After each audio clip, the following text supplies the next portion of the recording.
Ezreal here are at a higher priority for Cloud9. I don't know if you ban a Graves, but things get very interesting when you see Ezreal first banned. Yeah, certainly the case, and of course the expected bans from Cloud9. We're not really looking towards AD carries as a major focus between these teams. Scout, we mentioned him already. Contractz has been a standout player, but it's also working with Jensen, so a lot of the pick ban may revolve around those roles. However, that's usually the later part of the ban phase, especially between these teams. I mean, at the end of the day, this week has been shattering NA expectations. Sadly, for the negative yesterday, but I think with Cloud9 at Worlds in general, it's not just a one-note Jensen team. Impact, Contractz have had big performances. Sneaky and Smoothie have been reliable, and I've been impressed with the drafts as well, so credit to Reaper. They don't read the game the same way. One thing I want to note, they have shown no priority on Jarvan. They are happy for their enemies to take Jarvan, at least as of week 1. I don't think things are going to change. And it hasn't. Jarvan makes it through the pick ban phase. Janna is still up and available. Jarvan as well. We'll see what they decide to lock in. It is the Jarvan, Rusty. Yeah, so they locked themselves in one of the LPL specials when you regard this champion. No Galio being removed from Summoner's Rift either is something worth considering. Scout can play more things than Lucian for everyone at home that doesn't really know what he plays. He does have a decently large champion pool. He just likes to work in a similar way to Doublelift with one champion. He plays the one champion. And if Cloud9's on blue side, they're happy to first pick Xayah. Now, Xayah was banned here, but their Janna priority, like a lot of teams in week 2, has been going up and up. A lot of AD carry options open they could lock in here, or maybe just match what they expect to be a jungle matchup, because probably going to be Clearlove on the Jarvan. And it's still the Twitch or the Kog'Maw for AD carries that stand to attention. Tristana as well, another big option if you want lane priority. And C9 have the choice of whatever they would like, or they could pick a jungler here, depending on which they would prefer. The big thing that stands out to me is they choose Jarvan. EDG, knowing that Janna was there, knowing they may not get the best support, and Janna statistically, and from what we have just seen, is the best support running around. Pretty big risk from EDG, and really good from Cloud9 to just pick it up. Now, you talked about statistically, Janna coming into today, 76% win ratio here at Worlds 2017. Has another win under the belt, complemented by that Kog'Maw, as we just saw from the previous game. And Galio locked in, expecting that for Scouts. Galio has actually been very highly banned the last couple of days after we saw a lot of it in Samsung's group a few days ago.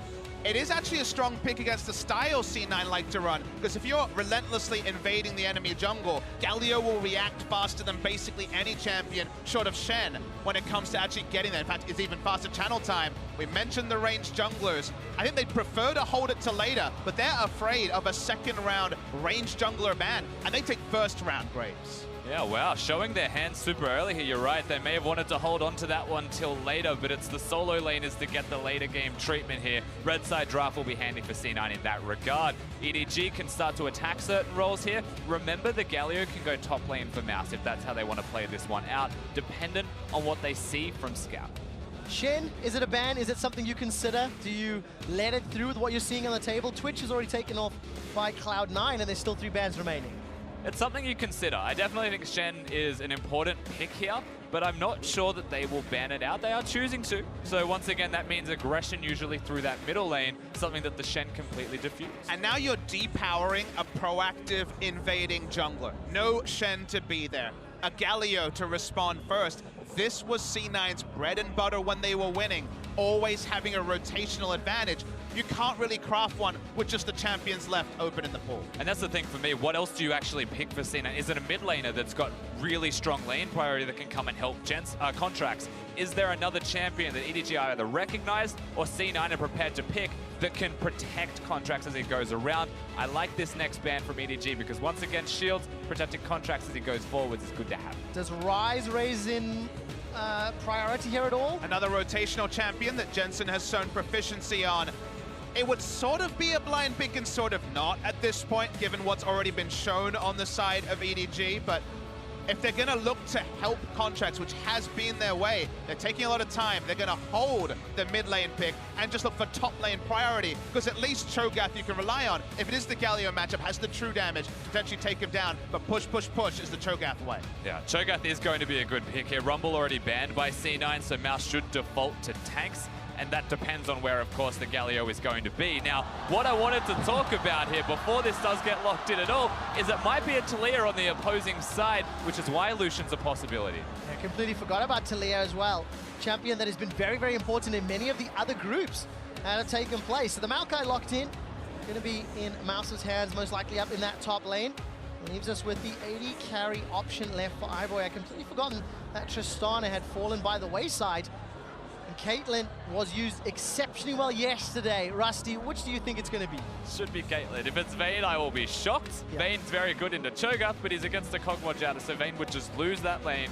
It would not be a good time. Caitlyn has much more control, can work with the Lulu. That's a pretty potent 2v2. And it's definitely assuming some things, but this is the second Chinese team this week that has gone back to the Caitlyn, thought gone after the nerfs around patch 7.18. So it will mean that in the 2v2, whether it was Kog'Maw or Twitch, Caitlyn will more than not have lane control.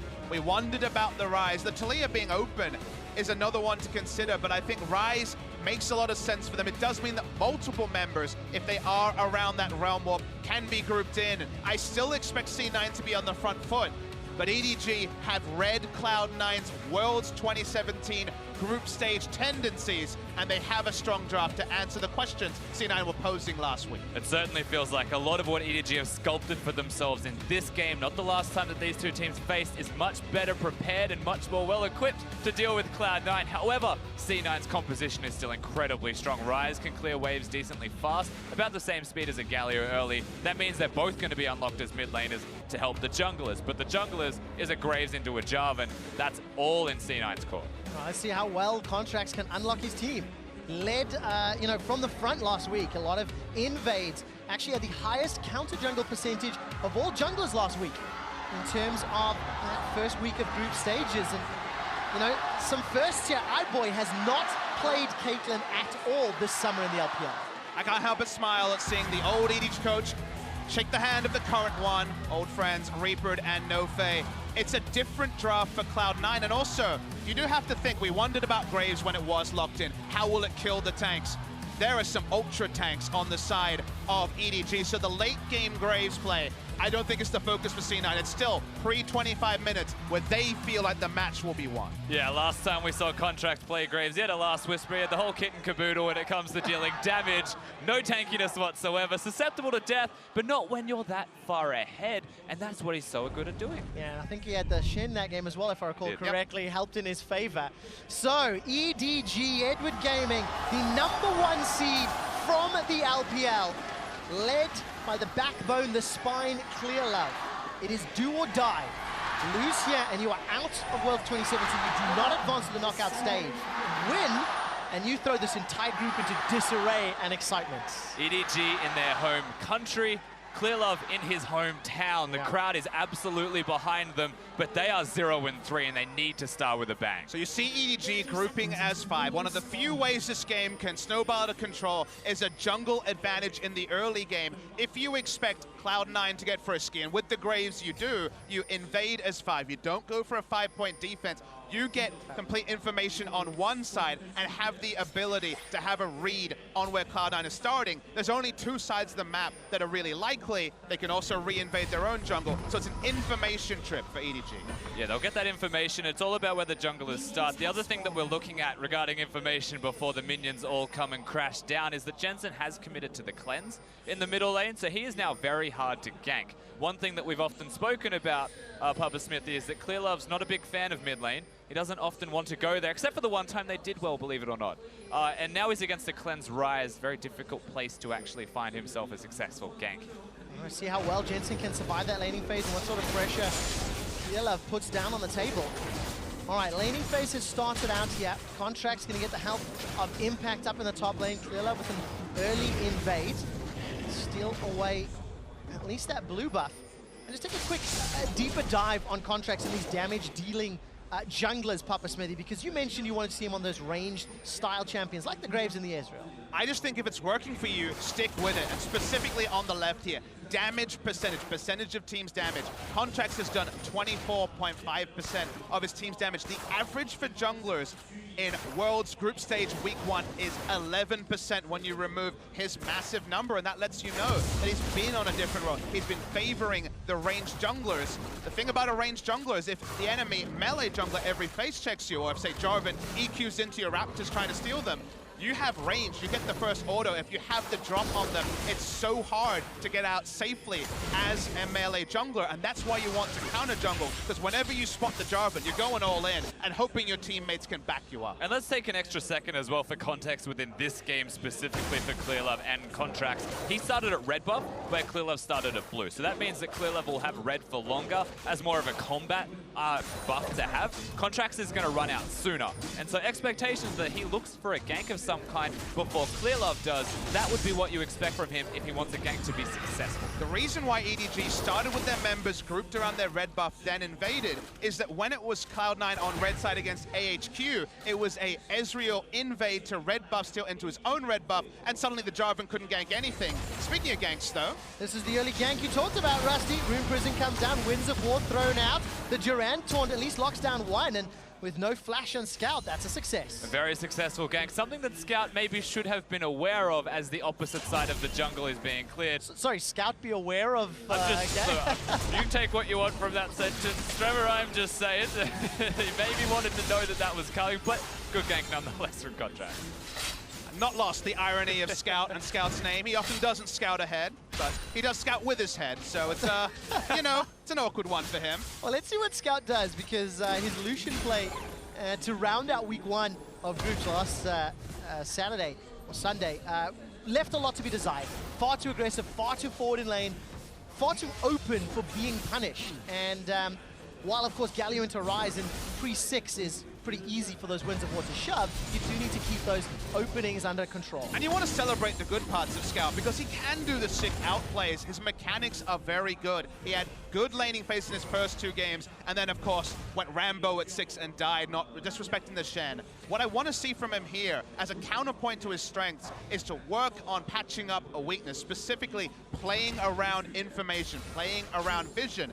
I don't completely say lay everything onto Scout. Yes, of course. Worth noting, Clearlove put no aggressive vision when there was that lane priority, so Clearlove needs to help out his mid lane. Well, Clearlove's helping out right now. Impact's got flash available, sidesteps the flag and drag, takes a couple of autos before flashing to safety. Clearlove says, Contractz, I see your gank, I will match it, slowing the opponent top laner's flash as well. Yeah, exactly. Relative to the gank's success, it's been pretty much matched between the two. Impact having the passive on Cho'Gath, however, means he'll stay at a higher health level than that of Scout, who was zoned away from multiple waves. In saying that, Scout's farm is still quite good. Skirmishes Saber already on the Jarvan, probably prompted the flash. This is one of those face checks I was talking about, Trevor. Well, there's the auto attacks already, plus the end of the line burst damage. Contractz doesn't want to stick around too long. His Sneaky got polymorphed, turned into a little munchkin. iBoy going low, 180 HP as he continues to push Smoothie away from lane. But Sneaky's waiting for those cooldowns on his W before looking for the re-engage. Yeah, now the winner of that trade is still going to be EDG's bottom lane, because they have the mana, they have the ability to sustain themselves in lane. And there he goes. Clearlove steals, and Wuhan goes wham. Thank you for the leash. Those little moments mean a lot as a pro player, getting your tail up right early in the game. And the flag was down, so Contractz felt confident to invade, knowing that he couldn't EQ out. He still invaded. Well, I said it in the pregame. Let's see, fight. Who gets it this time, Contractz? Oh, not as excited here in Wuhan for that one. They know who they like. They know who they like. Absolutely the case. Take a quick look at this bottom lane, by the way. iBoy and Meiko, plus 10 CS, again, expected. It's Caitlyn, Lulu into Kog'Maw, Janna. Always going to be a difficult situation for Sneaky and Smoothie. But iBoy had a great week 1 performance for a guy who only became old enough to play on the 12th of July this year. If you see the damage rating on the left of your screen, that takes into account an adjusted average of how much damage you're expected to do on any champion. And he's plus 80% versus the average. This kid is amazing. Yeah, basically that means he is incredible at League of Legends. And the biggest thing for iBoy is that he's played less than 30 games of competitive League of Legends at all. The man's barely 17 years old, and suddenly he just comes to the stage playing with Meiko, who is just a very much experienced member, shock caller for the team, high expectations on the shoulders of iBoy. And locally, at the very least, he has been delivering, comes to Worlds, and continues to show his strength as a player, something that you wouldn't have expected from him. We definitely fact-checked that. We said, okay, he's finally eligible to play. Halfway through, he replaced Zet, formerly of the Rocks Tigers, their sub-mid laner Cry. He came in, born July 12th, 2000. Realm Warp's going to get the flash out of Clearlove, and as you mentioned, Papa, born July 12, 2000, very young kid, stepping up to the plate, but now the challenge is really on. 0-3 down, he's on a Caitlyn. There is a a scary time window before that Kog'Maw starts to become more terrifying. And the window is also exacerbated by there being a relic shield on the Kog'Maw, so it is very much the extended laning phase, don't want to lose turret, versus the more aggressive Doran's Blade as the invade comes through from C9. And it's not just the invade onto the blue buff, it's coast to coast. They've gone from blue buff for Contractz, they've given it over to Jensen. They've secured both. It means that Scout won't have it on Galio. His wave clearing is significantly more risky. That and Jensen is now completely empowered to clear the waves, to leave lane, to help the rest of his team. He got his 3 buff eventually, guys. You know he was looking for it at level 1, couldn't get it. Second round, there will be 3 buffs being worn by the side of C9.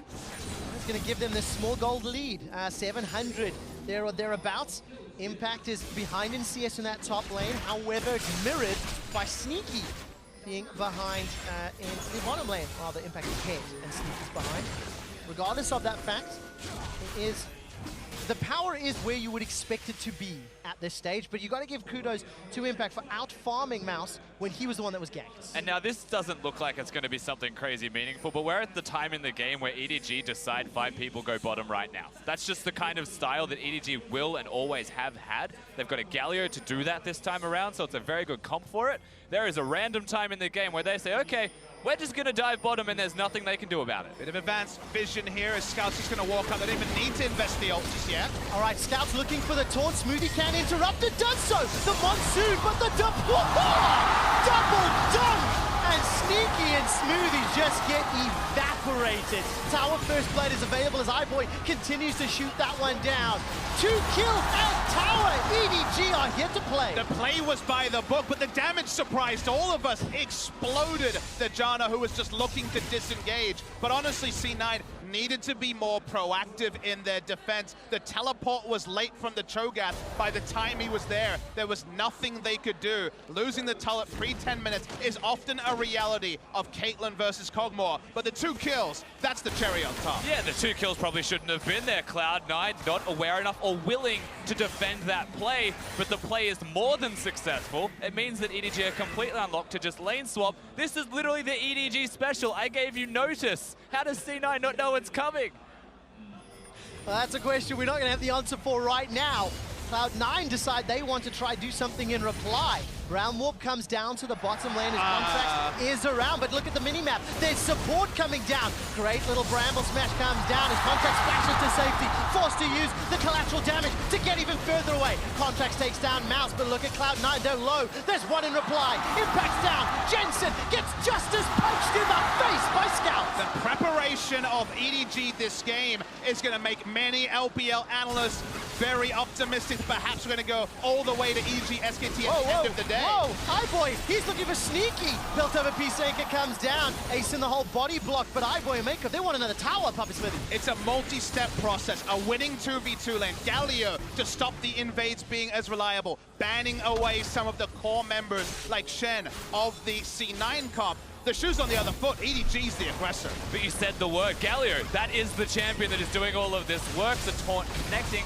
That damage was nasty and should never exist in a game that is this rating. EDG played that so well with the dive as well to even get the 2 kills and the first blood turret. Timing was incredible. Sounds like Rusty's had to deal with some Galios in his time in solo queue. Yeah, there's some darkness in that storytelling, Papa. You saw the cancel teleport, you thought, okay, maybe this is over, but Galio walks down. Such is the reality of the hero's entrance, and even though they pick up the first kill, Contractz is never going back in there. The health bars tell a story. Both go down, and EDG are making the plays and trading up defensively. That's a twofer that often leads to the big W. And the concept here is fantastic from EDG because the Galio is still on the bottom side of the map. Clearlove's still on the bottom side of the map. Normally, and traditionally, when you win the bottom lane first turret and lane swap, everyone goes top lane. You then start trying to trade, and C9 make a natural and expected response to their first turret going down, bring everyone bottom, and try and trade the turrets. EDG adapts. Well, EDG adapt, and they get themselves a 1,000 gold lead, 4 kills to 1. Tower first blood as well, and if you look at the itemization, Ardent Sensor is already completed down in the bottom lane, and of course that Abyssal Mask sitting for Scout in the mid lane. So starting to hit those spikes, they can make those plays again around towers, but kind of expected when you see this team composition, and for EDG, they need to push this further and not make the same mistakes they did against SKT. and allow a big wombo, a big fight in the mid to late game to bring EDG back to reality. And the camera's been focused on Clearlove, who, you know, he's definitely one of the old dogs. He's been around a really long time as a professional player. Sometimes he's super stubborn, Rusty. I'm sure you see this in the LPL. I watch VODs. He's never invading. He's never aggressively warding. He's not ganking. He's on his farming duty. And then there's games like this where he comes in with a proactive mindset, and you wonder, why do we only see this player sometimes? Very well experienced player, but sometimes those old tricks, as you mentioned, just cannot be changed. But he's going top lane. Oh, look at that. Demacian standard into Dragon Strike. Flash away from Smoothie. Sneakies is not available by some time with that barrier. The minion wave is slowly making its way up, and Scout was in the river. So that hero's entrance was available to him. Not going to use it just yet, but they've got the flash from Smoothie. Yeah, Contractz very good awareness as well to be in the correct place. C9 barely get out. The Monsoon even being cancelled by Meiko's ultimate as the Lulu. Everything will slow down. It's all still a push for that top lane outer turret above all else for EDG. They don't get it this time. Okay, game is slowing down a little.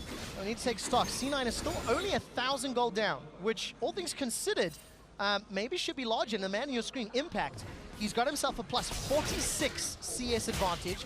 He's on a super tank in the front line, and this is a guy who was very important for Cloud9 during week 1. You can see that kill participation. And those champions, consider where he got 78.6% kill participation. Shen, always going to be high kill participation with his immediate joining, but the Nautilus was also about the picks, about the rotations. He's very much lane focused on the Cho'Gath. Cho'Gath pushes, he often doesn't lose, he often doesn't die, even in a 1v2, but he's not a playmaker. He follows up on plays being made. So it's a very different champion that, unfortunately, with the bans, with the smart scouting, they don't have access to a playmaker from top lane this time. Yeah, definitely. And as the lane has played out, Impact has been doing quite well. You can see the CS differential there. So whilst the style isn't the C9 standard from last week, it's still proving to be effective to an extent. Yeah. It's just that they're not affecting the rest of the map. They're letting iBoy ramp up and start rolling. And maybe they're okay with that, because at the end of the day, it is still the Kog'Maw jab. I'm going to challenge you on the word letting. I don't think they're letting him. I think iBoy is ramping up with the help of EDG. However, the one thing I'm looking at on the side of C9, you know, Cho'Gath being that sort of secondary engage, he wants that disruption from the knock-up and the silence being so impactful to follow CC. There's not really a hard primary initiator on the side of Cloud9. Sneaky's just going to get smashed away from. Summoner heal used there by Smoothie, and the support coming from EDG. Cataclysm can come down. Going. Dunk goes over the wall, dunks down Smoothie. Monsoon buys a few seconds time for the entrance to arrive. Scout uses the Winds of War to pick up another kill. Now Contractz and Impact trying to turn it around. The teleport was impactful, but the Nature's Draft locks down Cloud9.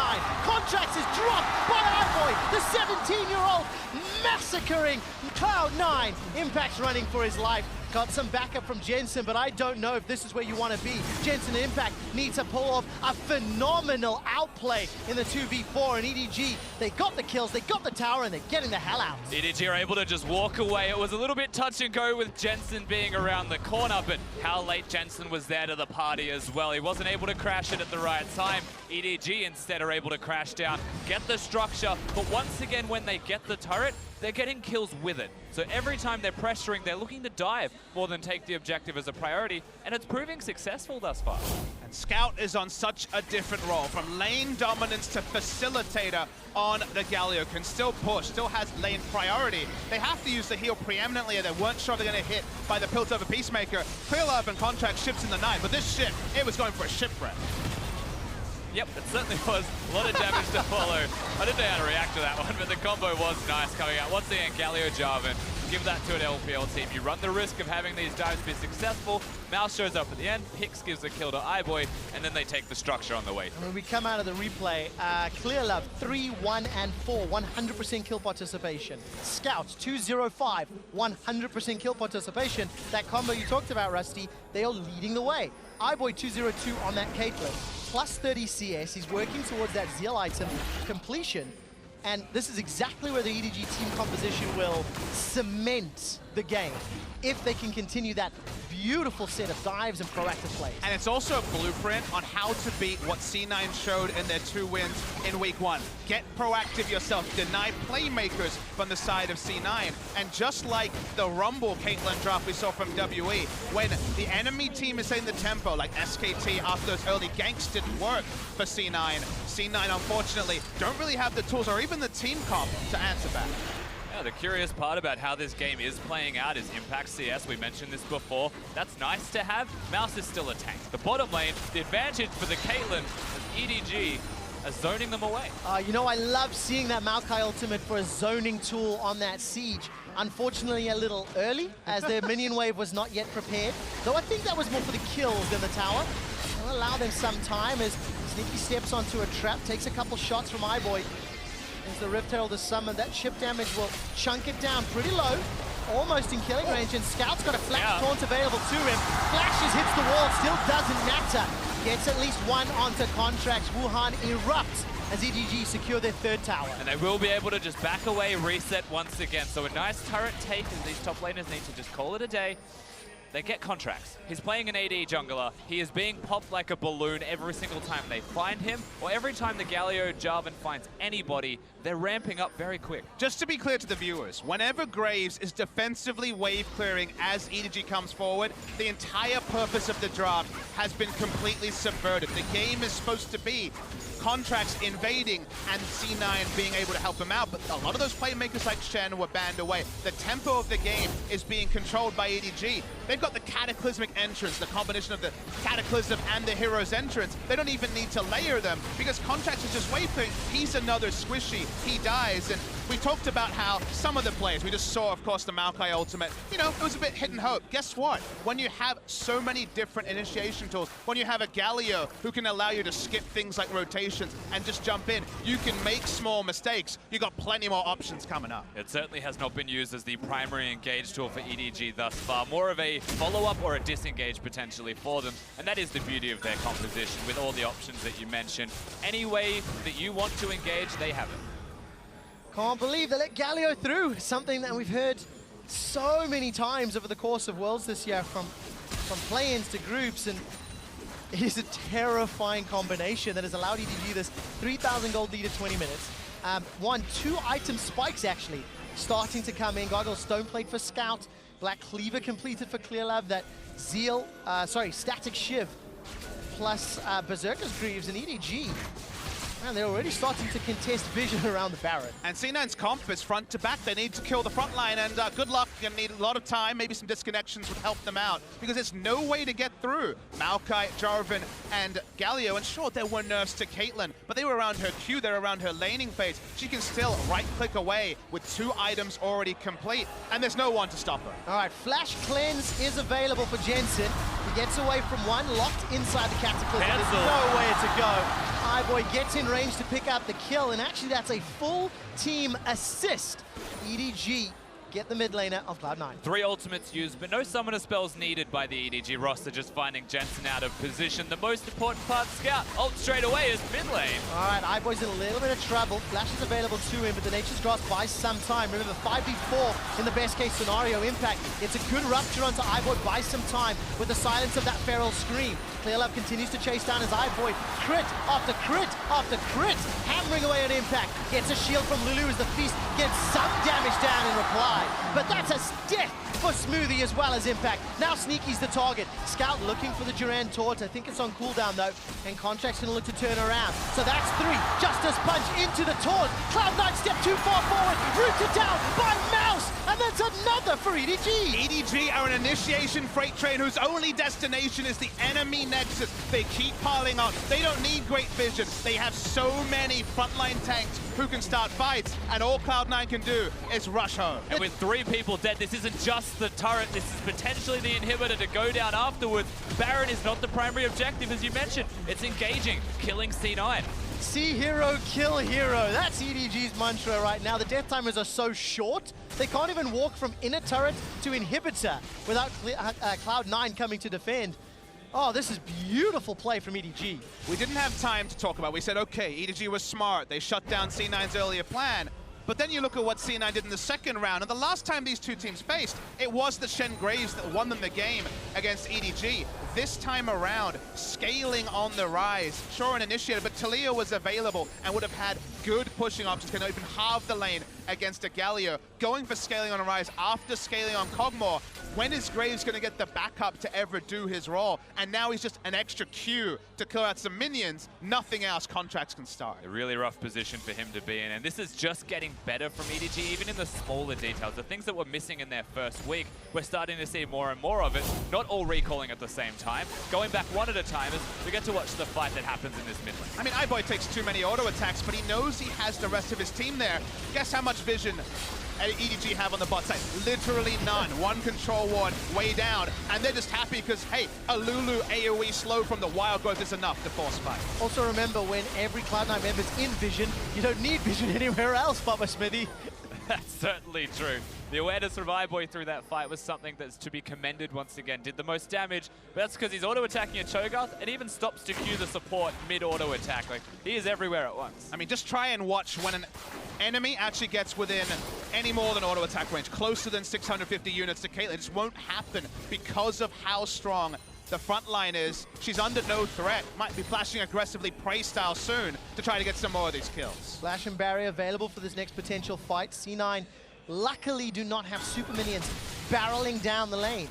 Inhibitor is exposed mid, and EDG now can start playing around some of these other lanes and options. You can see Mouse pushing down the bottom. Yeah, so that's the thing. The inhibitor is exposed mid-QuickShot, and that means that it's really hard for C9 to keep priority on the middle lane just because of how deep that lane goes. It's hard for EDG to push in like they are now and get the inhibitor, but if they pull C9 to the confines of their own base, they can run back to Baron if the inhibitor isn't successful either.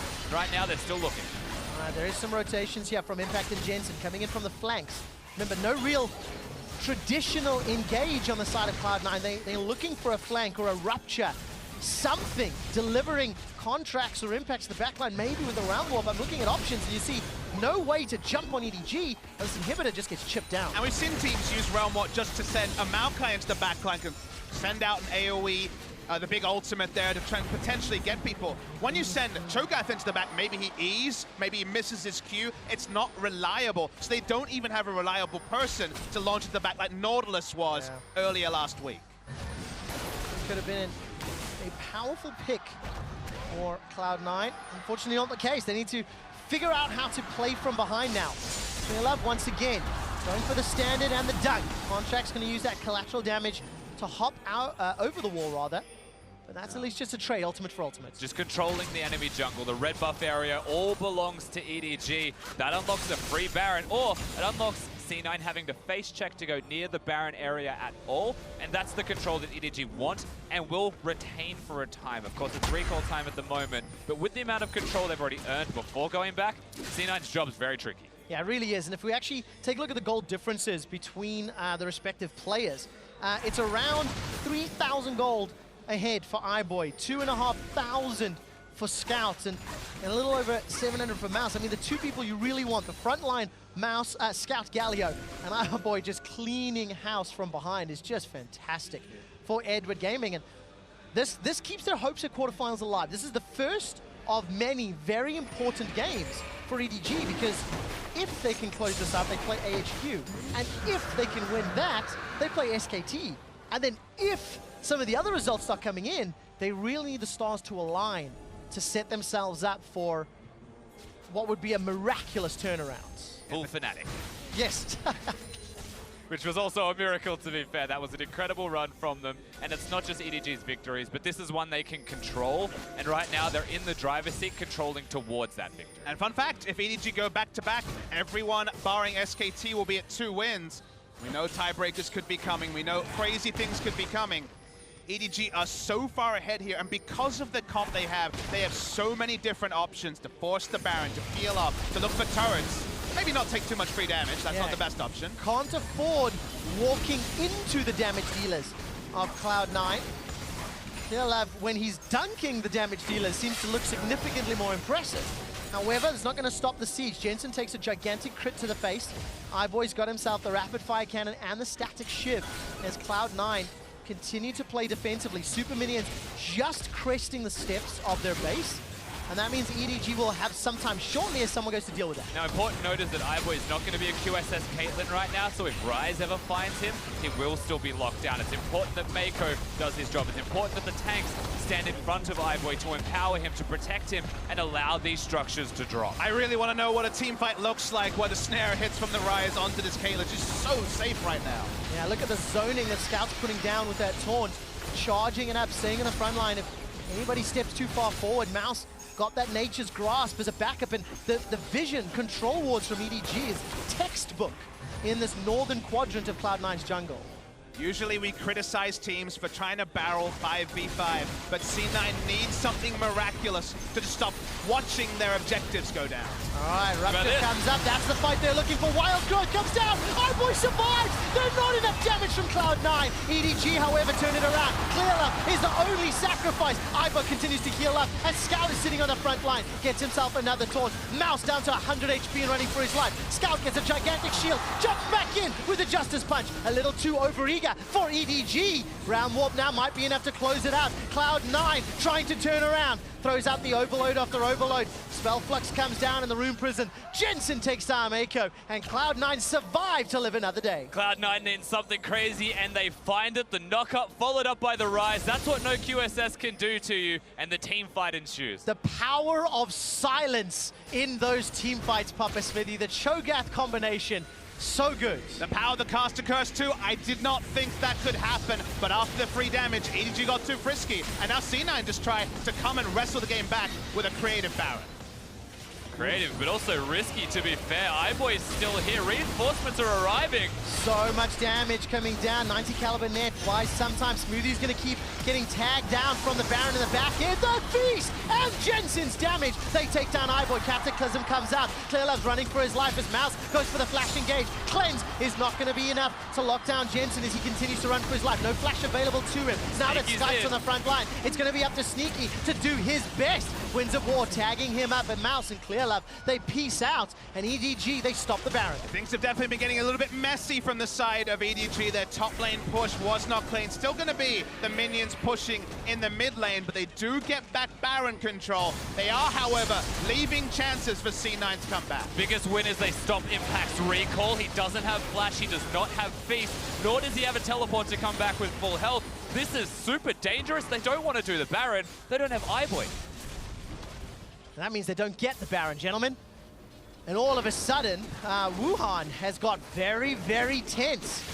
13 minutes on the clock and that 6k gold deficit and that pressure. Look at iBoy getting caught. Now, iBoy is one of the only ranged auto attackers next to Lulu. He walks up his tank line, did not know that he was going to look for pot shots as the minion wave died, and that means that iBoy does not get maximum DPS out of this fight, and EDG are taking 10, 11, 12 turret shots. Yeah, I mean, he maximizes what he could given how it engaged onto him first with 100 health. That means they're able to trade in the first place. This takes an awful long time to find the kills onto EDG, and that's enough time for those who have been taken out early to get back to the Baron at the end of the engage.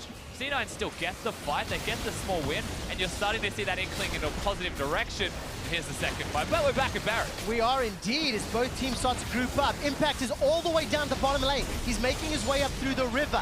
EDG are now looking for the engage. That's a good nature's drop, locking down Sneaky. He's the target. Justice Punch is interrupted, but it will not matter. 2 quick kills as Contractz and Sneaky get blown up. Jensen's the next target as he's being run down by Edward Gaming. A shutdown by iBoy. They find the battleground they wanted. They can peel off from Baron so easily. Clearlove one-shot the enemy Graves because he's going to DPS build himself. Very early skirmishes saber, all end there. They can turn back onto Baron, and the cavalry, it's dead. Even set 1 being clear, the mid wave, so Impact can't take a structure. Straight to the Baron. The crowd knows they're starting to feel this game for EDG. Oh, I've been feeling this game for EDG for a while, but it started to slip. EDG last week got caught out in team fights, and it didn't happen here though. They made that critical mistake against SKT. They made a critical mistake here, but it's papered over by how strong their front line is when you don't have to worry about turrets. Sneaky caught out because he was trying to poke around the side. Already one shot was the enemy Graves. They turn on to Jensen. There's freebies here for EDG, and C9 have to disperse in every direction. Anywhere you would like, there is a kill for EDG. With the composition that you mentioned before, the freight train that only goes forwards, but they can go forwards when the Kog'Maw's already dead. There's not enough damage to round out a comp. Clearlove has a dusk play. I love that. I love Jarvan. that. All right, then. He's popping people. Talking about the items, so iBoy's got himself just a few, right? Infinity Edge, Mortal Reminder, Static Shiv, Rapid Fire Cannon, and he's going up against a Rageblade Hurricane and the makings of Blade of the Ruined King. Sneaky is just so far behind the curve, because all of the gold is kind of landed inside iBoy's lap. But you don't just look at Sneaky and say, very poor play. You died 5 times, you're down CS. The game was played around the Sneaky. When the moment they had the Caitlyn, basically Caitlyn has matched the Kog'Maw at every point. Early turret, taking the top, early turret, and then threat of a dive at every moment. If there's no control of the map, Sneaky cannot auto-attack minions and get his gold up, so the gold lead grows every moment this game has progressed forward. Yeah, from watching this game, I would never say that C9 individually are having any poor performances. Nothing has stood out like a sore thumb saying this is the reason they're losing. From an individual basis, it's the team play. Yeah, and of course EDG, their team play has been near spectacular, very decisive, very in your face. You can point to a few blunders here or there, but now the biggest hurdle, knocking over the Nexus. The middle inhibitor will be killed for the second time this game. Baron is still up for another 2 minutes. The minion wave has been cleared in the bottom lane though, so a little bit of lapse here. It looks like the top wave is pushing against EDG. It's not the greatest setup for this siege. EDG is going to take them a little longer to get over these next few hurdles. A lot of EDG's good moments were in the laning phase. They weren't necessarily in skirmishing or team fights. We already saw they skipped a couple of steps and almost lost all their lives at the top side. Right now though, they can still threaten the dive. See what happens. Certainly could. Again, EDG's big flaws are usually iBoy? ending games.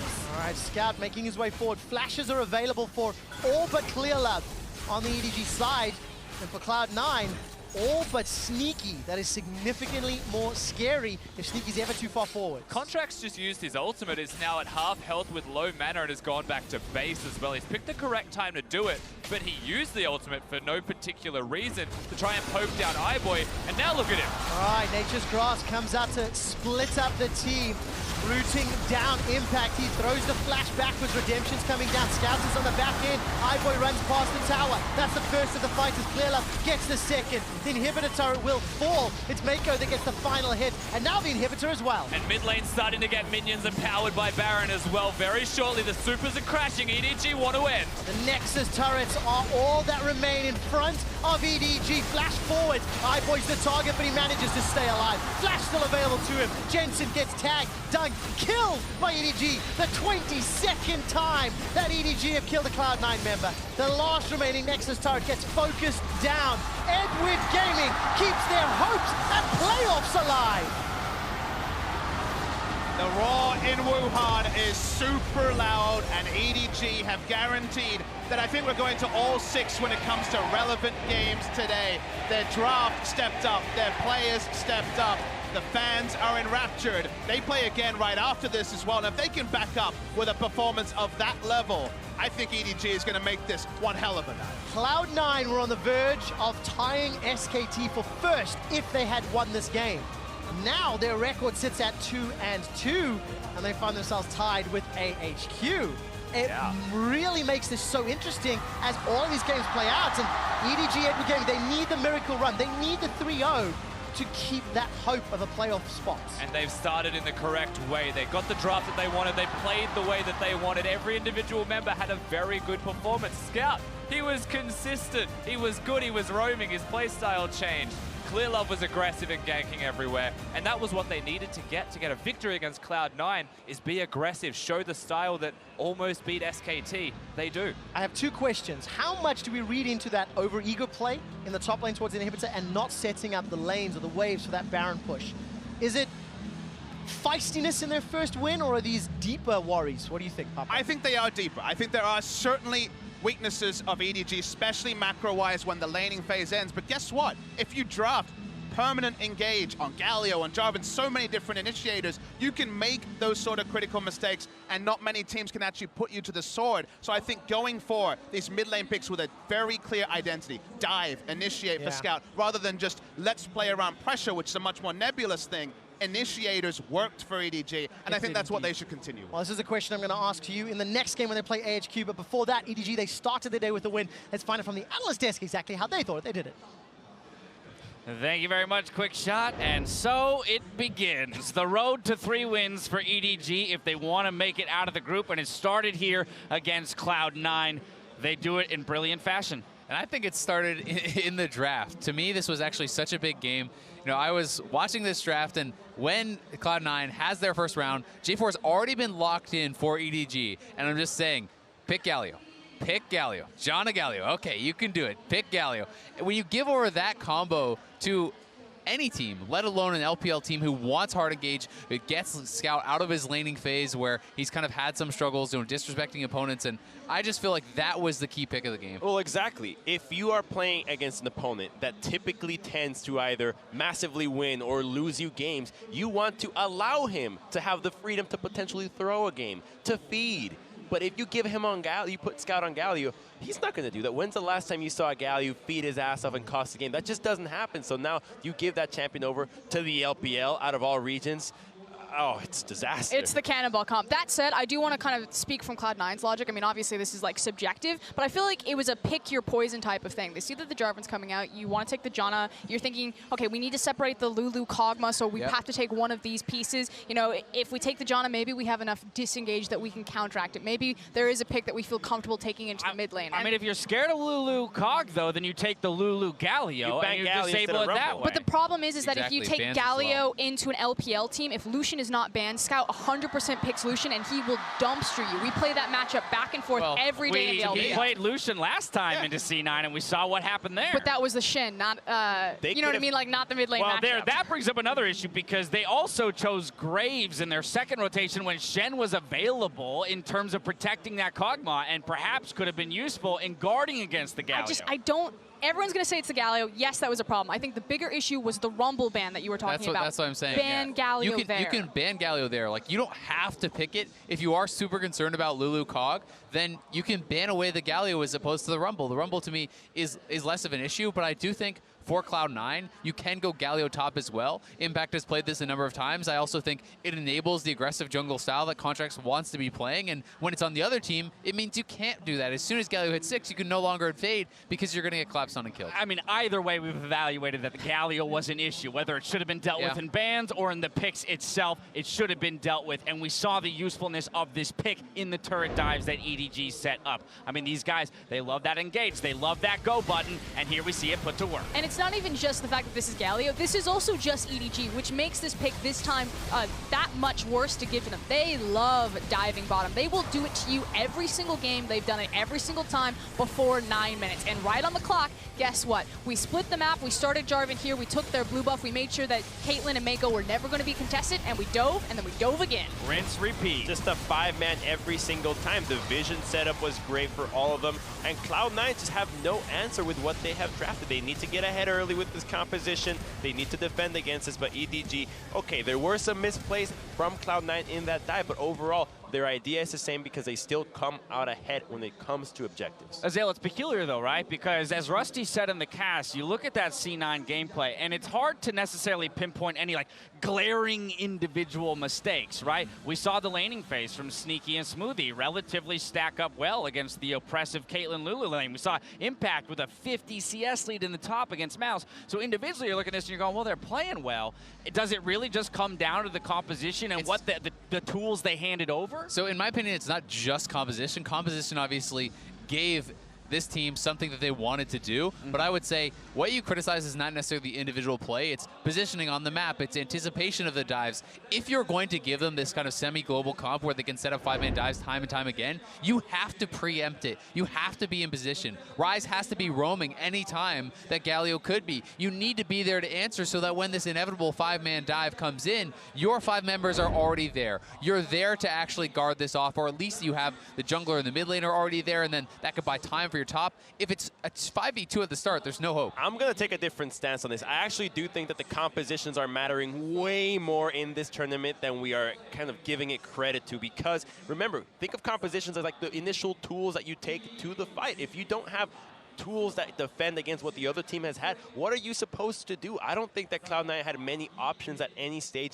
in this game. You have Jarvan, a better ganking jungler. You have set up in more lanes with Maokai, with Galio, and top of that, you have your longer range or more active late game AD carry. I find that just every game that we have had at group stage so far, the team that comes out ahead has been winning the draft earlier and just has many more options, just as we saw earlier with SKT losing to But then AHQ. it's still execution. How can you say that that comp wins out if they don't pull off those dives?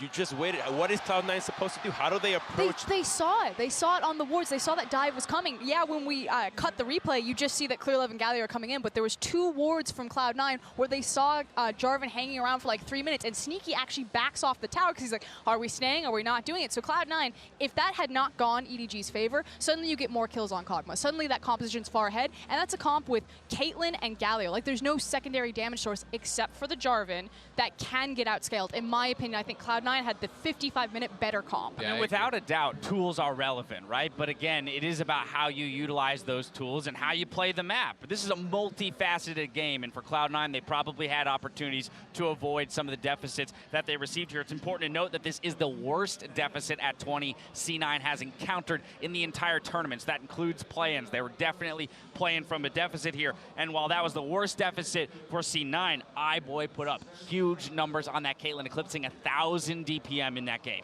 Well, look at the late game, because I'm massively disagreeing with this. I think the draft is huge. If you tell me 55 minutes is a win condition, you've already lost when you started the game. Why? How are you going to get to 55 minutes? If you look at the TSM counts, you hit the 55, you're going to lose all the time. Have we not seen games go to 55 minutes before? Yeah, but you can't count on that. So who are you to tell me that the comp entirely determines the length of the game? Look at the fight in the top side specifically. You hit a rupture on the Caitlyn. You have Ryze flashing in, Graves combo, and you still can't kill that champion. And Kog'Maw's down 2 items. How are you? Right? Okay, but like, that's the best case scenario, and you still barely walked away. You need to pick yourself actual tools to get onto that. To me, at the end of the day, draft gives the advantage, execution gives a win. Of course, but right? I think the disparity was huge. And that is, so you can say that's an advantage, but Cloud9 was fighting back in some of these late game team fights with a massive item disadvantage. Most of their gold was focused on Cho'Gath. When Kog'Maw is down 2 items and the fights are relatively close back and forth in later stages of the game, as they actually were in the 5v5s, I think that that's certainly a very manageable prospect if you're even on gold. This discussion makes EDG's win more impressive to me. The fact that they understood how to build a composition that would give them the advantage and then executed on it, while C9 had some missteps where they probably could have improved. We'll look for that. We'll look rather for them to do that later. Coming up next, we'll see if EDG can keep the momentum as they face off against AHQ, the 2 surprises in the group. So don't go anywhere. There's a lot of EDG fans today, huh?